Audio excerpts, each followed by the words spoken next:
You're listening to the Teach Better Talk podcast featuring expert educators eager to share progressive tactics to reach more students. Teach Better Talk is created by teachers and fueled by passion. Let's get started.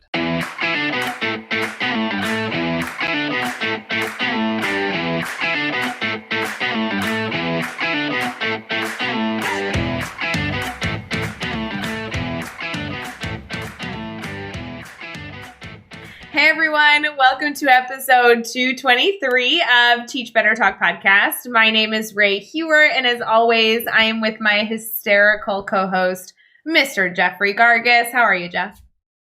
I'll take hysterical. I'll take that. You're hysterical. A lot nicer than most of the things you call me. Well, here's my reason. Literally before we hit record, I was laughing so hard. Guys, listeners, you have to know this. Listeners, have you ever played that game where they give you cards and you have to read it? And the more you read it, the sentence comes through.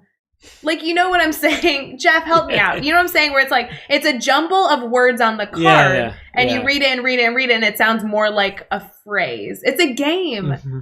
What's that I don't know what it's called. But I know what you're talking about, but I don't know what it's called. Do us a favor. Someone tweet at us. Tell us what the heck this is called. It's going to be hilarious because when this comes out, we're going to forget that we had this conversation. Yes. And then someone, I'm guessing Alex, but someone is going to figure it out and be like, here's what you're talking about. I'm going to be like, what is he talking about? Here's why. Because we are going to talk about, Jeff, before we started recording, wanted to be all responsible. He's like, Ray, let's plan what we're talking about. And I'm like, sure, buddy, go crazy. He was like, let's highlight somebody who's left a review on Teach Better Talk podcast. I was like, perfect. So I was scrolling through and I'm literally picking the most recent one. I scrolled just a smidgen. And I was like, perfect, do this one. It's super nice. Give this person a shout out. And you're like, what's this person's name? And you read it and it was just like the game. Do it again. It was good. By the way, your Jeff impression, spot on. Just brilliance. And you're acting there. But yeah, so we like to do something, and I want to give a shout out. So this one comes from, it's titled Cutting Edge, and it comes from the Love Mo Sheen. Get it? But it's spelled out LUV-MO-CHEEN. Love Machine. I love it. So kudos to Love Machine. Thanks for giving us a 5-star review, but also good name. Nice job. Super good name. The review says, the Teach Better Talk podcast has some of the most cutting-edge educators as guests who share their knowledge and wisdom about what's happening in education today, allowing listeners, who are often teachers and educators themselves, to gain practical knowledge and action steps they can implement in their teaching practice directly after listening. As a bonus, the Teach Better podcast is a delight to listen to. You can't go wrong with this one. Oh, that's so nice. But It ended with hashtag Team Ray, just so you guys know. It did not. That's not It true. did. It's in not there. True. He but didn't read it. Appreciate you sending out the review.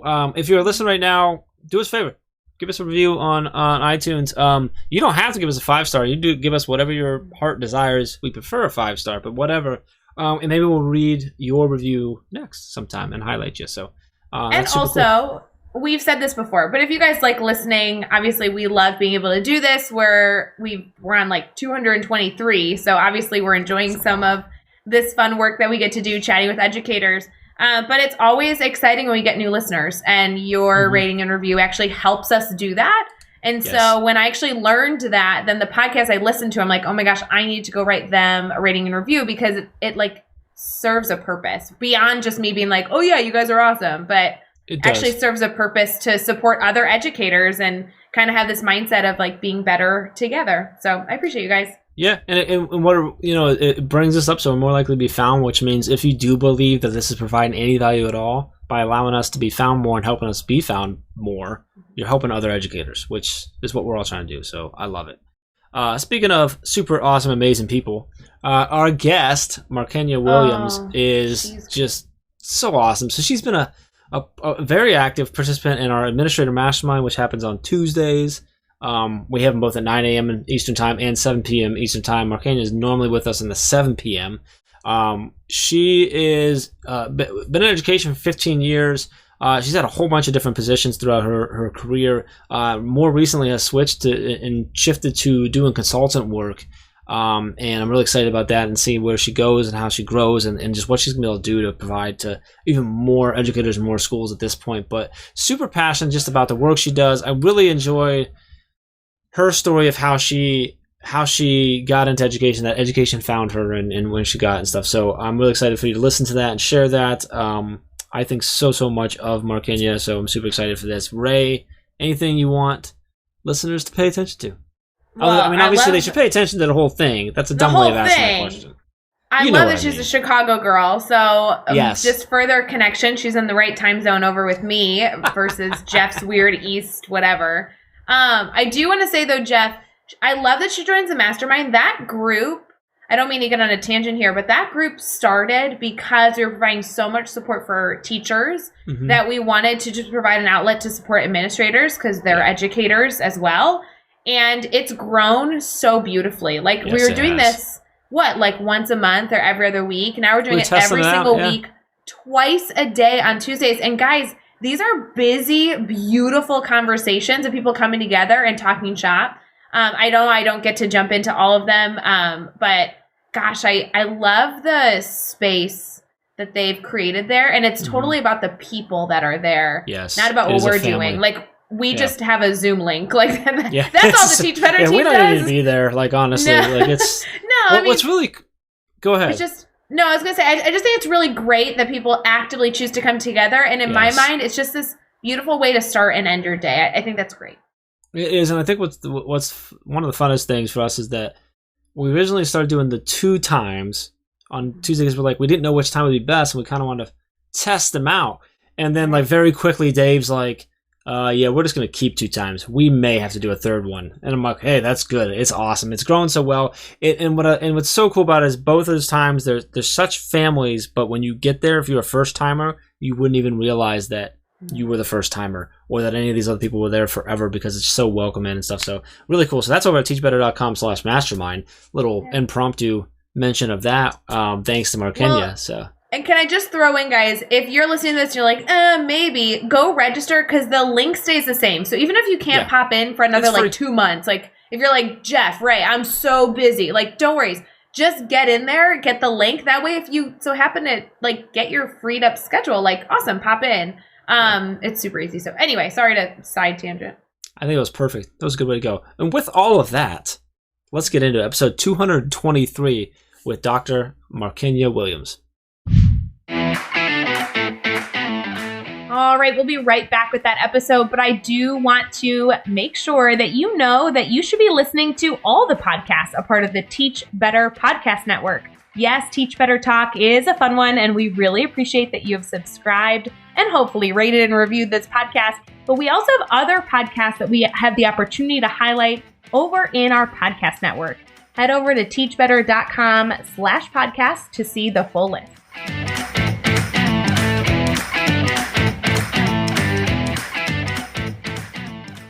All right, we are here. We are chatting with Markenya Williams. And Markenya, it's so awesome to have you on and chat with you. We were just talking about how, you're active in our administrator mastermind family. So it's always exciting to get someone that we've had a lot of other connection with onto the show and kind of dive deeper into your story and everything you have going on. But before we get too far into things, how are you feeling right now? I'm feeling good. I think most of my anxiety is just around, the election and the pandemic, obviously. But I think once all of that sort of subsides in the next 7 days or so, I think I'll be a little less anxious. But other than that, life is good. Happy to be here with you and Ray. Just excited about tonight. So glad you are here. I want to make sure that our listeners can kind of get to learn about you as you obviously share a ton in this episode. So would you mind kind of kicking us off? The first question we always ask is like, if someone came up to you and asked you what you do, how would you normally respond to that type of question? Normally, I would respond by saying, I'm a passionate educator. I'm a passionate activist, and I'm a wonderful and brilliant human being. I love being a part of the education network. I've sort of fell into education, and I may be under able to unpack that a little bit more as we talk tonight. But education definitely chose me. It was not my first career option, but I'm so glad that I said yes. So that would be the short answer for that question. All right, now I got to ask. I'm going to have you unpack it right now for us. Okay. So, education was not your first choice. What was, and then how did you get to education? So my first choice, I actually was pursuing pediatric nursing. Okay. I had an aunt who was a nurse. I've always loved children. I've always had a connection with children. And so my first job, actually, when I was a senior in high school, I was an intern in the labor and delivery section of a hospital across the street from my school. And I was the person who gave the kids their first bath. And so I just fell in love with that profession. And usually the kids would be there a few days. I was in a community. I'm from Chicago. So I was working in the Inglewood community. So a lot of the kids were drug or alcohol babies who were often going into the foster care system. And so I would, sort of have a relationship with them over, maybe 10 to 15 days because they would be there. And so I would grow attached to them. And so I just thought I wanted to continue that path into nursing. And chemistry and I didn't get along. So I took a few chemistry courses and just was not meeting the bar for meeting the requirement to get into nursing school. And so that sort of diverted my path into early childhood education, and ended up finishing my associates with early childhood, obtaining my bachelor's degree in early childhood education, getting a master's in curriculum and instruction, administrator certification, and just this year I finished my doctorate in educational leadership. And so I just have no regrets about the journey. I wouldn't have chosen the journey myself, but I'm so glad that the journey chose me. And you started off looking to be a nurse and you ended up being a doctor. Yes. Look at that. Exactly. A little different path. Yeah, a little different path. I love that story though. That just so many people could have put such a negative input in, like that chemistry just wasn't your thing, right? Mm-hmm. But you look back at that and say, it was somewhere where I struggled, but it led me here. Like that was just, I love that the education chose you. I'm glad you said yes too. So that's a good thing. Yes. I do want to dive into this, and this is one of my favorite questions when we talk about a failure and what we learn from our failure. So can you share a story with us about a time that you've had a failure? Kind of take us there with you. What happened? How did you overcome that? And what did you take away from that experience? That's a very interesting question, because I think, as humans, we're not prone to talk about our failures. We often try to, change it into where we were the hero or we, succeeded. But I think for me, the best answer would be, early in my career, I tried to just do it all. I was new to the school environment, and I was just so passionate about the children and about education, and often I would overextend myself. And so, that old saying, jack of all trades, master of none. And so early on, I just found myself just, stretching myself really thin, and then, missing, some deadlines, missing, some correspondence that I needed to return. And so while those don't appear as major failures, it did limit me in the impact that I could have had if I had just chosen to do a few things well versus, trying to do everything okay. So that would probably be an area that I would highlight, that I had that encounter early on. And so, I was grateful to have had mentors and to have had people throughout my life that just have dropped into my life at key moments to sort of help me, navigate the rough edges that I may have had, at different moments in my life, and always having somebody that I can talk to show me a better way. And so I was fortunate to have administrators who just saw the passion that I had, and also saw that, I needed some real strategies with learning when to say no and when to say yes, and how to balance that. And so I'm just so grateful for those people who have been placed in my life strategically along the way to just help me just learn that balancing act. Great advice. Just in lesson learned there of figuring out and understanding your capacity and what you can and cannot do. And I think also the importance of having mentors and people around you that can to help guide you and help get you there. So I really appreciate that. Let's flip it around now. Mm-hmm. Let's talk about a success that you've had. This could be something big or something small, but tell us what happened. Why was it a success for you? And then what did you take away from that experience? Again, I like that question. And I probably will answer it in a broad way, only because it's been a reoccurring success for me. And I think it also helped me overcome my failures, which has always been my capacity to create relationships, great relationships that would complement me along my journey and also would add value to those that I was have been in relationships with. And so that happened for me probably a little later in my life, early 20s. I was a little shy in my adolescent years and my teenage years. I, always sort of had people around, but a lot of my relationships were, more surface, and I just had a lot of acquaintances. And toward my or during my late teens, early 20s, I wanted to improve, with the depth of my relationships. And so that was something that I worked on. I was intentional about, making sure I reached out to those that I cared about, letting them know why I care for them and how they were making an impact in my life. And so I just spent time nurturing my relationships, professional relationships, personal relationships. And so I think when I had those encounters where, I was missing, certain deadlines or stretching myself too thin, people always defaulted to my character.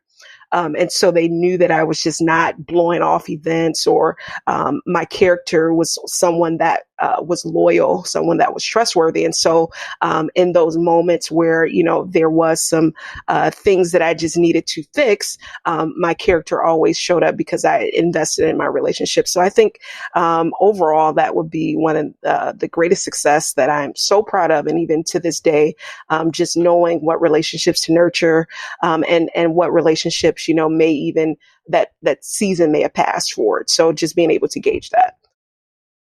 Oh, I love that you're using your ability to build relationships with others and have people really get to know your character as a success, because holy moly, is that a success that people never talk about? So yeah. I'm so thrilled that you went that way, because if you're listening right now and you're thinking about yeah, I really try and be a great person as often as possible, and I like to be helpful and, foster the relationships I have in my life, you're succeeding every day. What a great, beautiful way to think of that.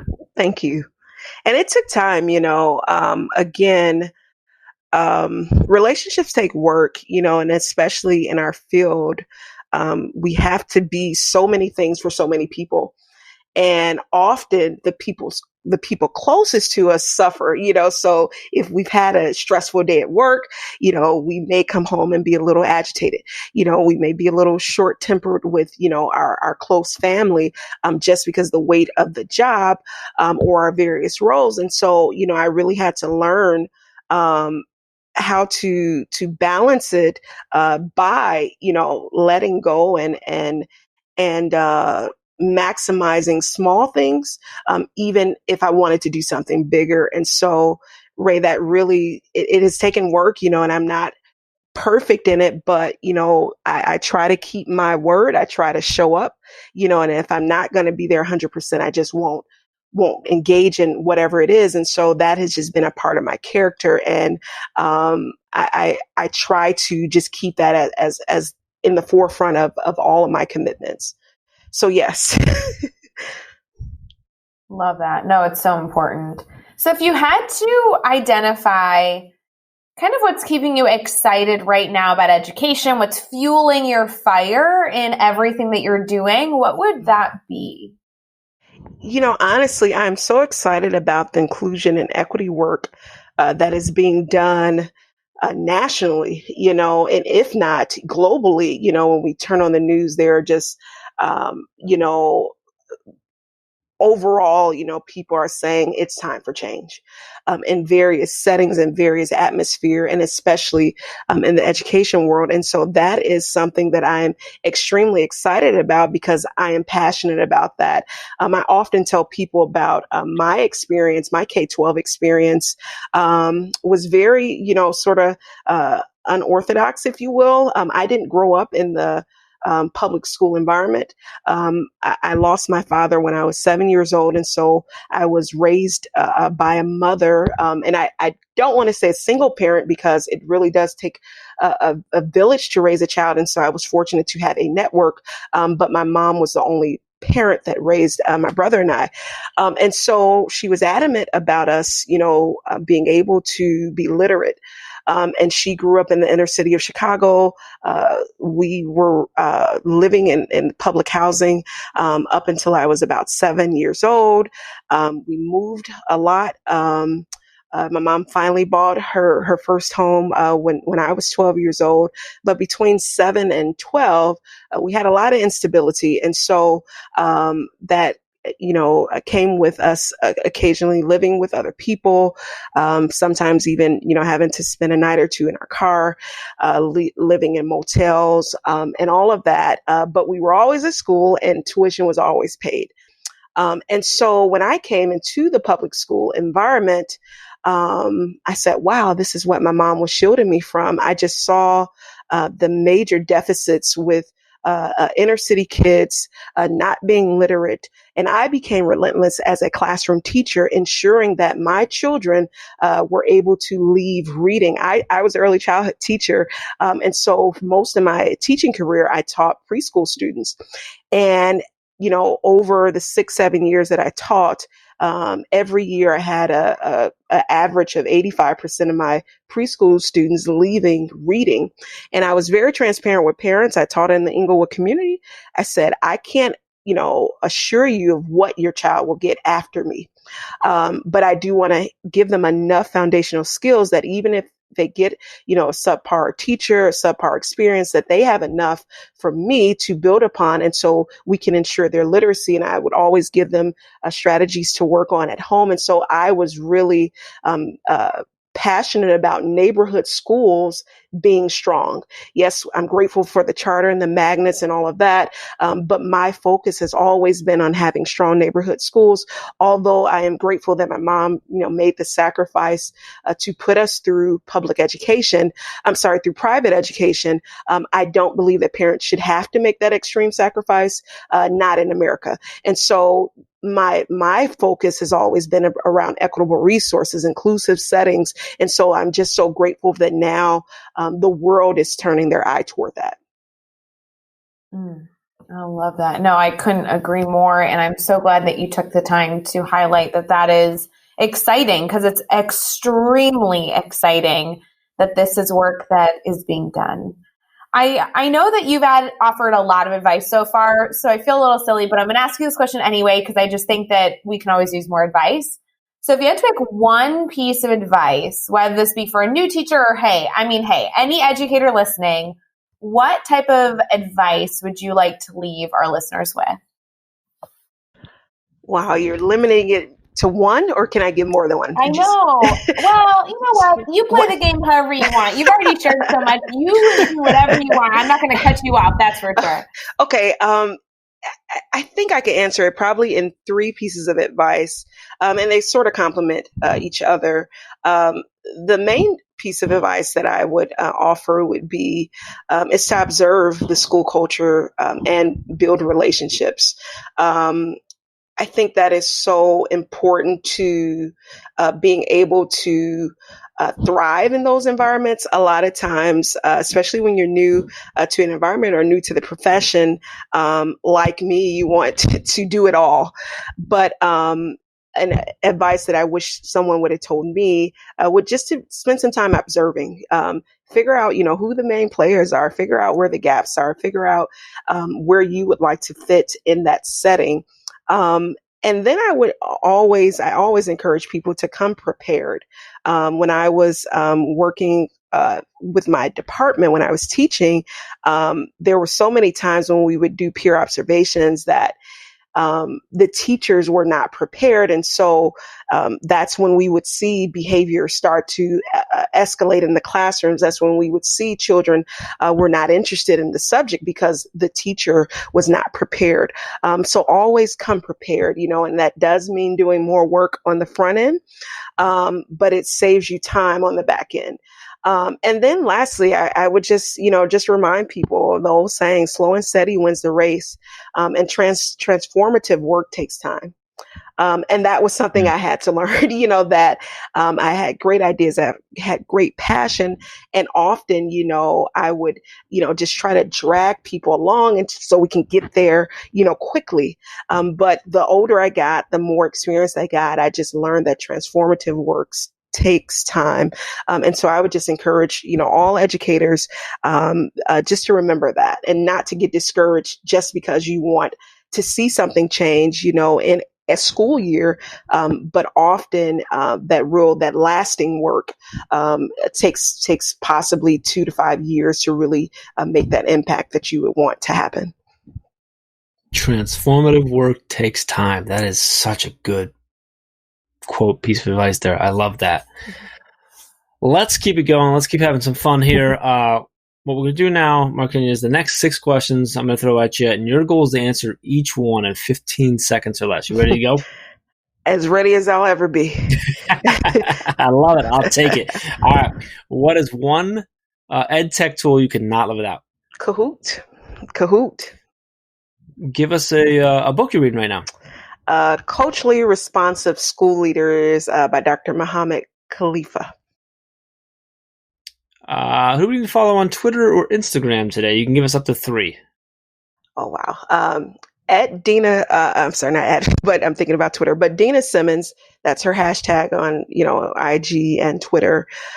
Teach Me Mr. Reed. He's awesome to follow. And RJ Motivates. Those would be, my top 3 that comes to mind right now. What's a good YouTube channel, website, or podcast for educators to check out? Dr. Bettina Love just started a podcast. I believe it's called Teaching to Thrive. And I think she's recorded a few episodes, and I believe it might be her and her daughter on it. But yeah, that would definitely be a great podcast. I think it's either Teach to Thrive or Teaching to Thrive. And give us a daily, weekly, or monthly routine every teacher should get into. Carving out time for self-care daily. That has to be a part of your routine, because you'll get burned out, you'll get exhausted, you'll get sick. And so I would strongly suggest, even if it's 5 minutes, just to meditate, or just no interruption, just quiet time. Figure out a way to carve out self-time care daily. And finally, what is the best piece of advice you've ever received? Probably from one of my very first administrators. I loved him. He retired. As of now, he's retired. But something he told me all the time, he said, work like it all depends on you, and pray like it all depends on God. And so that just spoke to just having that passion, not waiting for anyone else to do it, but also knowing that you need strength from another place, another source. And so I always remember that. And that's the passion and the level of excellence that I try to bring with me in whatever environment that I step into. Okay, I need that written on something on my desk every single day. I need to look at that. Yes. Work like it depends on you. Pray like it depends on God. Yes. That is gold right there. So good. Yes. Jeff, if that's not trophy worthy, I don't know what totally. is. We're going to engrave that on the trophy. It's yes.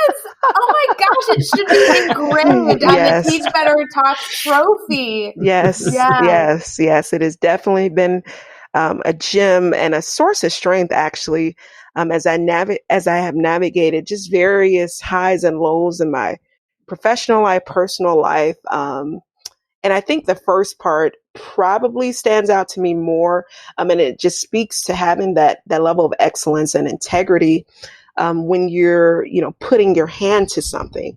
And so I've always sort of leaned on that. And if I can gauge, if I say, well, if I can only give 70% to this task or to this committee or to whatever, I probably shouldn't do it, because I'm not going to give it the 100% that it needs. And so that has sort of helped me even in that balancing act, when I think about what he told me, like, work like it all depends on you. And so, I flipped it as if I can't work like it all depends on me, then I probably shouldn't be a part of that. Oh, I like that mindset though, because we have talked, our listeners have shared with us that they struggle saying no, right? It's finding the kind of like the guilt of, oh, but I can't really do this. And this really is a beautiful way of thinking of it, that, you should really be committing to the projects that you can give everything humanly possible to. I love this. This is such a beautiful, beautiful mindset. And I'm literally going to write this on a Post-it and put it on my desk. So just wait for me to take a photo of that on my Instagram and Twitter. Absolutely. Absolutely. I love it. Well, I want to make sure our listeners can stay connected to you. Do you mind sharing your Twitter and Facebook, Instagram, maybe your website, kind of how everyone can stay connected? Absolutely. So my hashtag on Twitter is at Markenya W, Markenya W. My Facebook page is my first and last name, Markenya Williams. Instagram, same thing, Markenya Williams. I do have a website under my consulting company, which is the Panacea Consulting Firm.com. So those are just some of the ways to reach me. I have a YouTube channel, but it's not live yet, but it will be under my name, Dr. Markenya L. Williams. So that will be launching at the beginning of the 2021 year. Awesome. And you can find all the links and all the resources and everything we talked about in this episode over at teachbetter.com, as well as the really important links for connecting with Markenya and keeping the conversation going. So head over to teachbetter.com and the show notes for all of that. Be sure to hit subscribe so you don't miss any of the upcoming episodes. And if you can give us a rating and review, we'd really, really appreciate that as well. And let's keep taking this one step further. Think of just 3 of your colleagues who need to hear these amazing stories and connect with these amazing educators. And just share this podcast with them. Yes. Markenya, this was awesome. I was so excited to have you on. You did not disappoint. I'm so excited for people to hear just all the awesomeness that you embody and connect with you and continue to learn and grow with you, and just really appreciate you coming on and giving us some of your time. Thank you. Thank you all for having me. Thank you for the great work that you are doing. And I'm just so happy to be a part of the network, and thanks for having me. And with that, until next time, let's get out there. Let's teach better.